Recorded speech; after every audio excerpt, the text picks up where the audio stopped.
Assalamualaikum warahmatullahi wabarakatuh. Pada hari ini, kelompok kami akan mempresentasikan hasil kelompok kerja terkait mata kuliah Manajemen Inovasi mengenai produk inovasi yang berjudul Teknologi Smart Tracking System untuk Museum.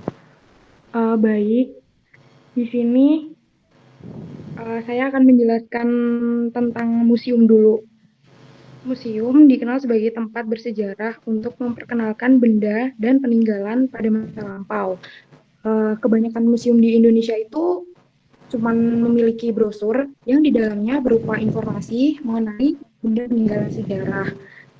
Selain itu, petugas museum yang jumlahnya bisa dibilang masih kurang dan juga kurang informatif dalam menjelaskan peninggalan sejarah yang ada. Hal ini kemudian mulai memunculkan stereotip. Munculnya stereotip ini salah satunya yaitu menganggap museum fungsinya hanya digunakan untuk kepentingan pembelajaran. Stereotip yang terbentuk di masyarakat ini membuat kurangnya daya tarik untuk mengunjungi beberapa lokasi museum yang dianggap kurang up to date. Nah, jadi karena itu kelompok kami menggunakan beacon. Nah, apa itu beacon?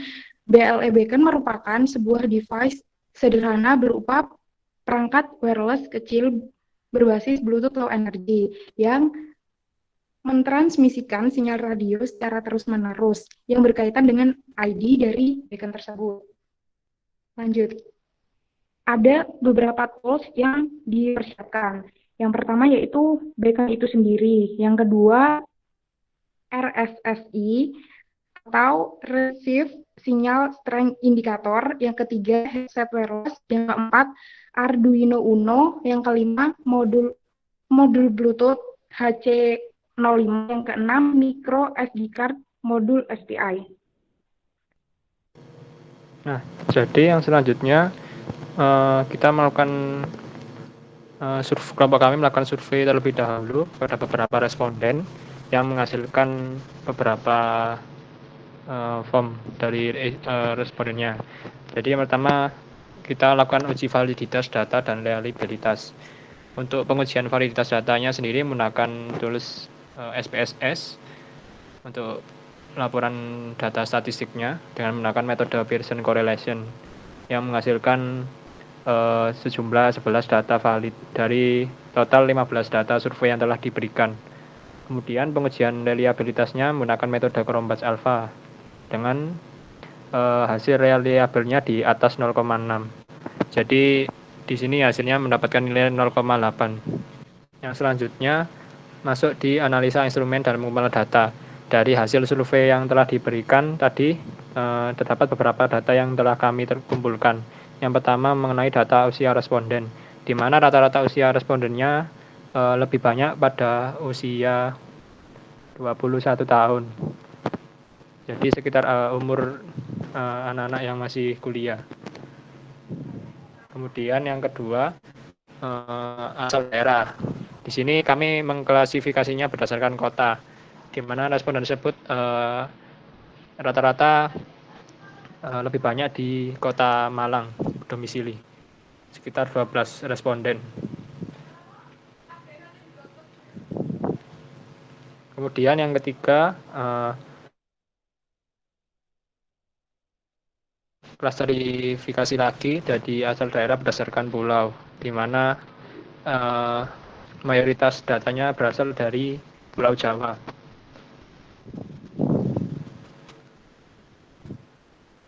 Dan untuk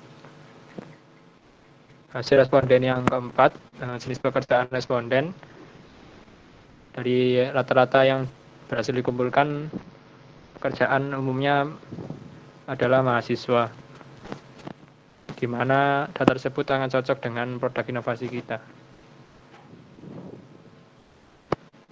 Untuk selanjutnya akan disambung oleh Saudari Rukiah.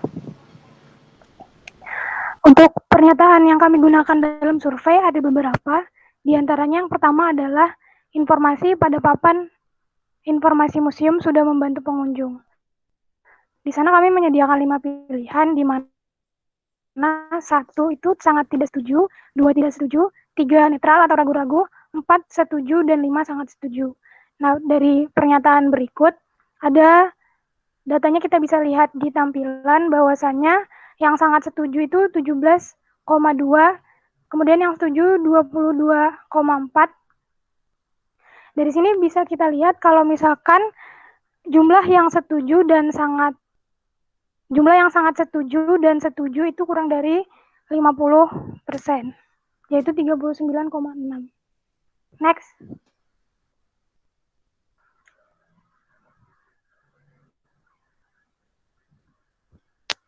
Nah, kemudian yang selanjutnya adalah perlu diadakan inovasi untuk museum agar mampu memberikan penjelasan yang lebih baik kepada pengunjung mengenai benda-benda di museum. Dari sini bisa kita lihat bahwasanya sebagian besar dari responden memilih sangat setuju dan setuju. Jumlah dari pilihan sangat setuju dan setuju sebanyak 89,7%. Next.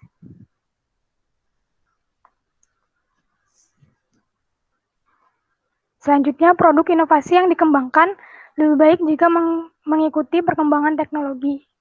Bisa kita lihat juga di sini, jawaban mayoritas adalah sangat setuju. Dan sangat setuju, jika ditambahkan dengan setuju, nilainya adalah 87,9%.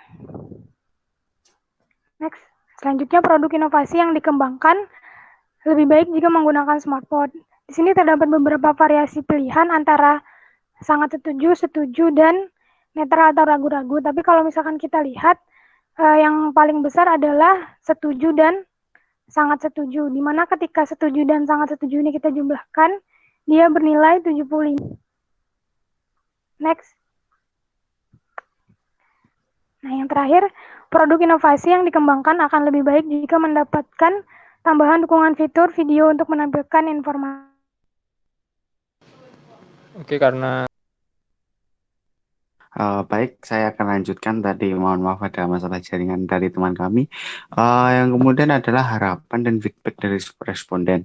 Harapan dan feedback responden dari inovasi yang kami kembangkan adalah mampu memberikan informasi secara komprehensif, aktual, dan menarik berkaitan dengan sejarah peninggalan di museum.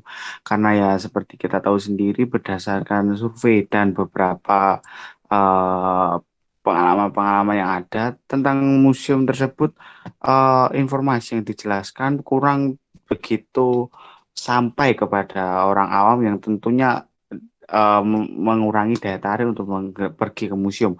Dan yang kedua, aplikasi diharapkan dapat berjalan di perangkat mobile dengan spesifikasi yang ringan. Nah, ini yang tentunya sangat menjadi acuan ya. Kalau diharapkan semua aplikasi ini bisa berjalan di semua jenis smartphone yang tentunya di spesifikasi yang diusahakan sangat ringan dan tidak memperberat kerja smartphone. Yang kedua, mampu menerapkan 3D digital image yang dimana fitur ini bisa menambah minat tentunya orang-orang untuk masuk museum dan juga menikmati peninggalan bersejarah yang kadang dianggap sebelah mata oleh orang-orang awam. Dan terakhir, menerapkan multi language pada audio device untuk meningkatkan pengalaman pengguna dan meningkatkan pengunjung mancanegara. Untuk hal ini bisa juga untuk menyaring banyaknya wisatawan-wisatawan yang dalam tanda kutip wisatawan asing untuk mengunjungi museum-museum yang ada di Indonesia, di mana tentunya menambah profit dan juga nama baik Indonesia di dunia luar. Selanjutnya. Next. Dan ya sampai kesimpulan, menurut kelompok kami data yang sudah diperoleh sebenarnya belum mencukupi untuk menentukan spesifikasi produk inovatif. Kebutuhan dan permasalahan pengguna sudah kami dapatkan. Tetapi untuk merancang spesifikasi lebih lanjut, tentunya tidak bisa untuk kelompok kami sendiri membuat hal tersebut. Kami rasa kami perlu untuk melakukan wawancara dengan pihak museum untuk memperoleh data yang lebih valid dan seseorang yang memahami teknologi ini untuk menambah seperti fitur-fitur yang sedang diharapkan atau untuk menambah validitas dari media-media tersebut. Begitulah presentasi dari kelompok kami. Sekian dan terima kasih.